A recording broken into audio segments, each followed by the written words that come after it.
जादू की कहानियाँ।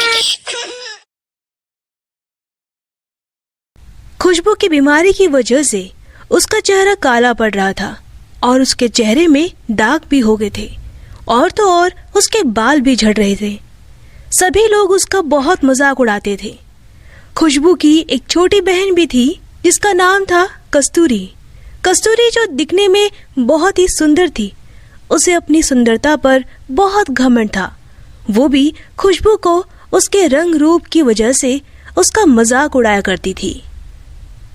मैं मार्केट जा रही हूँ, बताओ तुम दोनों के लिए कौन सी रंग की ड्रेस लेकर आऊं? खुशबू, तुम्हारे लिए कौन से कलर की ड्रेस लेकर आऊं? ये भी कोई पूछने वाली बात है माँ, काली बंदरिया तो काले कपड़े पहनेगी। देखो माँ, कस्तूरी मेरा कैसे मजाक उड़ा रही है। कस्तूरी, अपनी बहन के बारे में ऐसा नहीं बोलते। चलो माफी मांगो खुशबू से।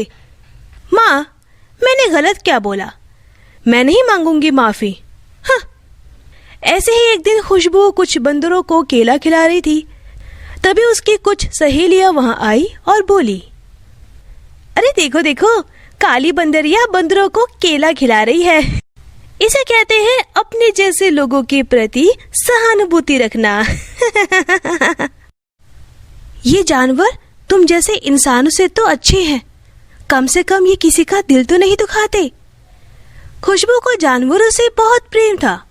कभी वो कुत्तों को खाने के लिए रोटी देती थी तो कभी बिल्ली को दूध पिलाती थी। ऐसे ही एक दिन खुशबू सुबह सुबह नदी किनारे बैठने जा रही थी। तभी उसे वहां एक चिड़िया घायल अवस्था में दिखाई देती है। फिर वो उस चिड़िया को उठाकर अपने घर ले गई और खाने के लिए अनाज के दाने और पीने के लिए पानी भी दिया। कुछ दिनों बाद जब चिड़िया ठीक हो गई तो खुशबू उसे छोड़ने वहीं नदी के किनारे पहुंच गई। जैसे ही उसने चिड़िया को उस पेड़ के पास छोड़ा, चिड़िया ने परी का रूप ले लिया। खुशबू हैरान हो जाती है। मैं परीलोक की परी हूँ। मैं चिड़िया का रूप लेकर आसमान में घूम रही थी। तभी एक पतंग के मांझे से घायल होकर नीचे गिर गई थी। तुमने मेरी बहुत सेवा की है, इसीलिए मैं तुम्हें इनाम में कुछ देना चाहती हूँ। ये लो, ये एक जादुई लिपस्टिक है। इसे लगाते ही तुम ठीक हो जाओगी और इसे लगाकर जो कुछ भी बोलोगी वो सच हो जाएगा। परी वो जादुई लिपस्टिक देकर अदृश्य हो गई। क्या क्या सच में जादुई लिपस्टिक मुझे ठीक कर देगी? अपने होठों पर लगाकर देखती हूँ। फिर जैसे ही खुशबू ने लिपस्टिक लगाई, वो बिल्कुल ठीक हो जाती है।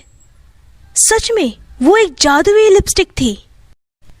अरे वाह, मैं तो सच में ठीक हो गई। अब देखती हूँ कौन मेरी बीमारी का मजाक उड़ाता है। अब इस जादुई लिपस्टिक की मदद से गांव में जिन लोगों ने मेरा मजाक उड़ाया है, उनसे मैं अपना बदला जरूर लूंगी। खुशबू मन में बदले की भावना लिए जाती है। तभी रास्ते में उसने देखा सुनैना सज धज कर अपने दोस्तों के साथ एक बर्थडे पार्टी में जा रही थी और खुशबू एक पेड़ के पीछे छुपकर उन लोगों को देख रही थी। इस सुनैना ने मेरा बहुत मजाक उड़ाया था, इसे अभी मजा चखाती हूँ। खुशबू जादुई लिपस्टिक अपने होठों पर लगाकर कहती है, सुनैना को 60 साल की बुढ़िया बना दो। ऐसा कहते ही सुनैना 60 साल की बूढ़ी औरत में बदल गई। अरे ये बुढ़िया यहाँ कहाँ से आ गई? सुनैना, कहाँ हो तुम? अरे मैं यही तो हूँ। दोनों वहां से भाग जाते हैं। सुनैना रोने लगती है। ये हुई ना बात, इस सुनैना की बच्ची को तो सबक सिखा दिया। अब उस रेखा की बारी है। फिर खुशबू रेखा के घर पहुंच गई। रेखा घर में बैठी हुई थी। तभी खुशबू जादुई लिपस्टिक लगाकर बोलती है, रेखा को एक बुढ़िया भिखारी बना दो। इतना कहते ही रेखा एक भिखारन बन गई।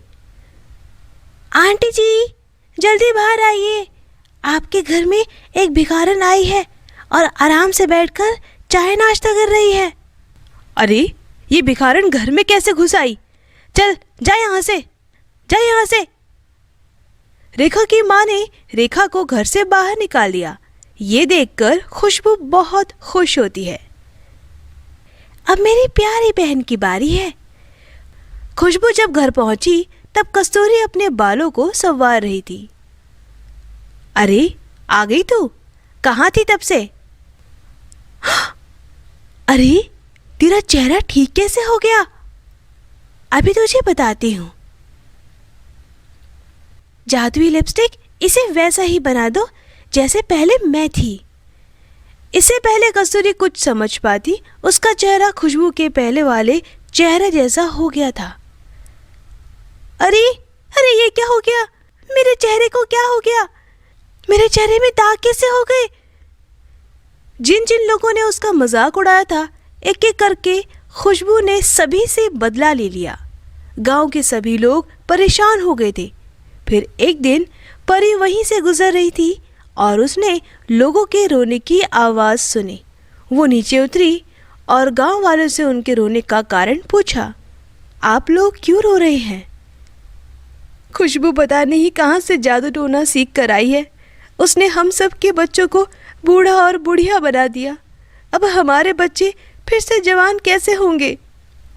ये सुनकर परी बहुत क्रोधित हुई और वो तुरंत खुशबू के पास गई और बोलती है, मैंने तुम्हें जादुई लिपस्टिक लोगों को परेशान करने के लिए नहीं दी थी।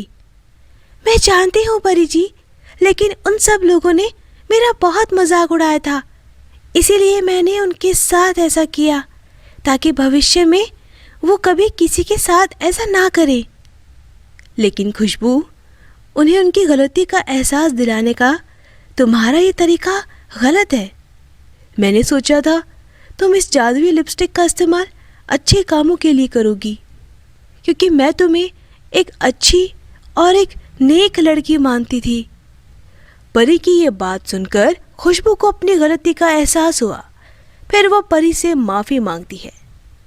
मुझे माफ़ कर दो परी जी, मुझसे बहुत बड़ी गलती हो गई। मुझे उन लोगों के साथ ऐसा नहीं करना चाहिए था। आप अपनी जादुई लिपस्टिक वापस ले लीजिए और उन सबको पहले जैसा कर दीजिए। तुम्हें अपनी गलती का एहसास हो गया, मुझे बहुत अच्छा लगा। उसके बाद परी अपनी जादुई लिपस्टिक से उन सभी लोगों को पहले जैसा कर देती है। सभी लोग अपना रूप पाकर परी को धन्यवाद करते हैं और खुशबू से किए हुए बुरे बर्ताव के लिए भी माफ़ी मांगते हैं। फिर परी वापस अपने परिलोक चली जाती है और कस्तूरी अपनी बहन खुशबू के साथ अच्छे से रहने लगती है। तो दोस्तों, अगर आपको हमारी कहानी पसंद आई हो तो इसे लाइक करना और शेयर करना और हमारे चैनल को सब्सक्राइब करना मत भूलना।